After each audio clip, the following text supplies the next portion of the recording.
ለአገልግሎት ጡረታ አበል ስለሚያዝ ደሞዝና ሙሉ የጡረታ አበል ስሌቱን ከመመሪያው በማጣቀስ በተለያዩ ምሳሌዎች በዝርዝር በዚህ ቪዲዮ ላይ እንመለከታለን። አብራችሁን ነው። ለቻናሉ አዲስ የሆናችሁ እንዲህ አይነት ጠቃሚ ትምህርቶችን በየጊዜው ለማግኘት ቻናላችንን ሰብስክራይብ በማድረግ ጀምሩ። አሁን ቀጥታ ወደ ጉዳያችን። ለአገልግሎት ጡረታ አበል ስሌት የሚያዘው ደሞዝ የመንግስት ሰራተኛው በመስሪያ ቤቱ መጨረሻ ባገለገለባቸው 3 ዓመታት ወይም 36 ወራት ውስጥ የተከፈለው አማካይ ደሞዝ ይሆናል ማለት ነው። ስለዚህ ሰራተኛው የጡረታ ጥያቄ ከማቅረቡ በፊት በመስሪያ ቤቱ ከጡረታ መውጫው ዓመት በፊት 3 ዓመት ወደ ኋላ ተቆጥሮ ያልተቆራረጠ ተከታታይ የ36 ወራት ወይም ደግሞ የ3 ዓመታት የአገልግሎት ጊዜ ሊኖሩት ይገባል ማለት ነው። የመንግስት ሰራተኛው በመስሪያ ቤቱ መጨረሻ ያገለገለባቸው ተከታታይ ያልተቆራረጡ 3 ዓመታት ካሉት በእነዚያ 3 ዓመታት ወይም 36 ወራት ውስጥ ሲከፈለው የነበረው ደሞዝ አማካይ ተይዞለት የዘለቄታ የአገልግሎት ጡረታ አበል ይሰላለታል ማለት ነው። ለምሳሌ ሰራተኛው በመስሪያ ቤቱ ለ28 ዓመታት አገልግሎ በ55 ዕድሜ 25 አገልግሎት በራሱ ፍቃድ ጡረታን በመጠየቅ ከመስሪያ ቤቱ በጡረታ ቢገለል ለዚህ ሰራተኛ የአገልግሎት ጡረታ አበል እንዴት ይሰላለታል? እንግዲህ ለሰራተኛው የአገልግሎት ጡረታ አበል ሲሰላለት ወይም ሲወሰንለት ሁለት ዋና ቅድመ ሁኔታዎች አሉ። የመጀመሪያው ከላይ እንደተመለከትነው ሰራተኛው ጡረታ ከመውጣቱ በመጨረሻ ያገለገለበት ጊዜ ሙሉ 3 ዓመት ወይም 36 ወራት መሆን አለበት። እነዚህ ወራት ደግሞ ያልተቆራረጡ ሰራተኛው በስራ ላይ የቆየበት ወይም ያገለገለበት ጊዜያት መሆን ይጠበቅበታል ማለት ነው።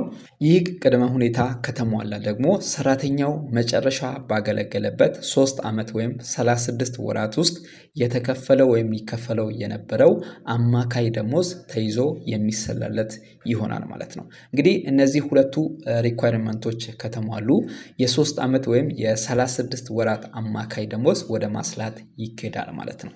ስሌቱን በምሳሌ ላሳያችሁ። ለምሳሌ ሰራተኛው በመስሪያ ቤቱ ያልተቆራረጠ ከጡረታው መውጫው በፊት ያገለገለው 36 ወራት ቢኖሩት የዚህ ሰራተኛ የ36 ወራት አማካይ ደሞዝ ስንት ይሆናል? ለምሳሌ ሰራተኛው ከነዚህ 36 ወራት ውስጥ ለ16 ወራት 4000 ብር፣ ለ11 ወራት 4500 ብር፣ ለ9 ወራት ደግሞ 6000 ብር ይከፈለው ነበር ብለን እንውሰድና የዚህን ሰራተኛ የ36 ወራት አማካይ ደሞዝ እናሰላለን። በዚህ ምሳሌ ላይ ወራትን በዚህ መልኩ የከፋፈልኩት በነዛ 3 ዓመታት ወይም 36 ወራት ውስጥ ሰራተኛው የተለያየ አይነት ደሞዝ ይከፈለው ከነበረ በዛ መልክ አስዩም አድርጌ ነው። ተመሳሳይ ደሞዝ ይከፈለው ከነበረ ቶታሉን መውሰድ ትችላላችሁ ማለት ነው። አሁን የ36 ወራትን አማካይ ደሞዝ ለማስላት እያንዳንዱን ወር በደሞዝ እናባዛለን። ለምሳሌ በዚህ ምሳሌ መሰረት ለ16 ወራት ሰራተኛው 4000 ብር ይከፈለው ነበር። ስለዚህ 16 ወራት ሲባዛ 4000 ብር እኩል ይሆናል 64000 ብር ይሆናል። ለ11 ወራት 4500 ብር ይከፈለው ነበር። ስለዚህ 11 ሲባዛ 4500 ብር ቶታል 49500 ብር ይሆናል።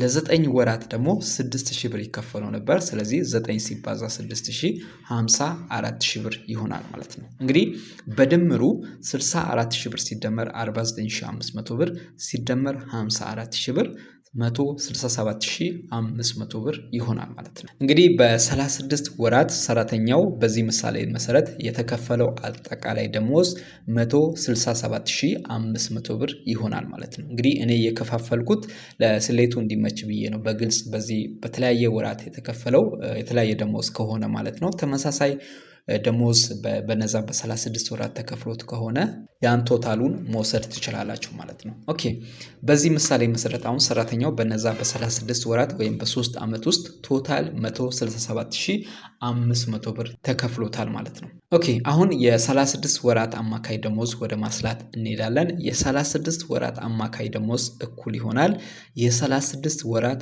አጠቃላይ ደሞዝ ሲካፈል ለ36 ወራት ማለት ነው። ኦኬ በዚህ ምሳሌ መሰረት አሁን ሰራተኛው ለ36 ወራት የተከፈለው አጠቃላይ ደሞዝ 167500 ብር ነው።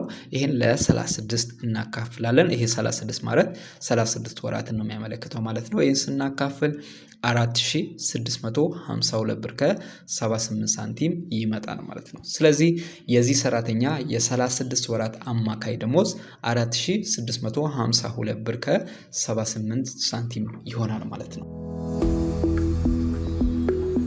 ስለዚህ የ36 ወራትን ወይም የ3 ዓመታትን አማካይ ደሞዝ አሁን ባሳየኋችሁ ስሌት መሰረት መስራት ይቻላል ማለት ነው። አሁን የዚህን ሰራተኛ የዘለቄታ የአገልግሎት ጡረታ አበል እናሰላለን። ለምሳሌ ሰራተኛው 28 ዓመታትን ካገለገለ ለመጀመሪያዎቹ 10 ዓመታት 30% እንወስዳለን። ይሄ መመሪያው ላይ ግልጽ አለ። ለቀሪዎቹ 18 ዓመታት ደግሞ ያው 28 ዓመት ከሆነ 28 ሲቀነስ 10 18 ይመጣል። ስለዚህ ለቀሪዎቹ 18 ዓመታት 18 ዓመት ሲባዛ ሲቪል ሰርቫንት ከሆነ በ1.25 እናባዛለን ማለት ነው። ይህን ስናባዛው 22.5% ይመጣል ማለት ነው።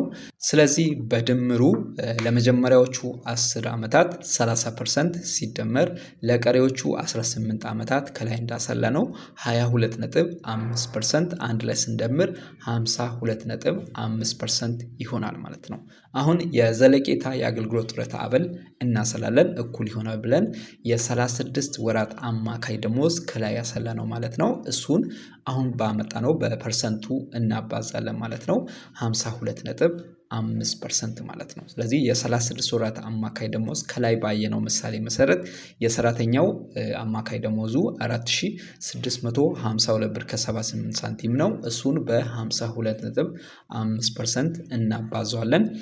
ከተባዛ በኋላ 2442 ብር ከ71 ሳንቲም ይሆናል ማለት ነው። ስለዚህ በዚህ መሰረት የዘለቄታ የአገልግሎት ጡረታ አበል ማስላት ይቻላል ማለት ነው። ኦኬ፣ በመመሪያው ላይ የተቀመጠውን ሁለተኛውን ኬዝ እንመለከታለን።